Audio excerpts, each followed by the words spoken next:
Hi, you're probably wondering how can you browse the internet on your FPD television? Let me show you. So you need to download an app. First of all, take the remote and we're gonna go over here where it says apps. Select apps, go down below, and right over here where it says search for apps and games, tap the OK button. And now you can use the button over here, the microphone button, to say, or you can type, simply say web browser. Okay, keep it pressed and say web browser. If you see that, simply only click on only this time. I'll have to redo it. Web browser. Wait a few seconds. Here we go. We're gonna have a few different options. Okay, and one of them that actually works for me is this one, basic web browser. Click on it. Click on install.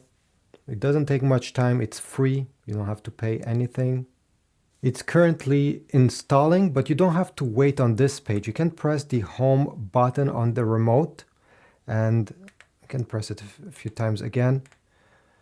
Now we are on the home page, and if you go down, this is where all your apps that you have connected, that you have installed will be.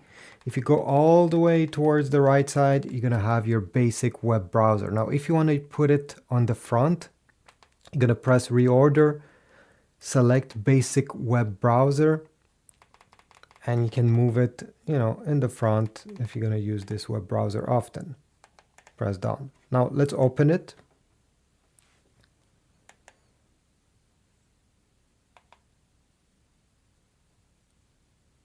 And just like on a computer, you're gonna have your web browser. Perfect. So there's no mouse connected. So let me go back. You're gonna use the left, right, up and down to move the cursor. And let's say I'm on Google. I wanna go over here. I'll press OK. The keyboard will open, but you don't have to use the keyboard. You can use your voice by keeping pressed the microphone. So you can search, I don't know, cat pictures. Select while using the app again. Cat pictures. Okay. I'll press enter. And yeah, it looks just like on my computer. On the top, you're going to have more options. Thanks for watching. I hope this was useful. Please leave a like, subscribe, comment down below, and I will see you in the next video.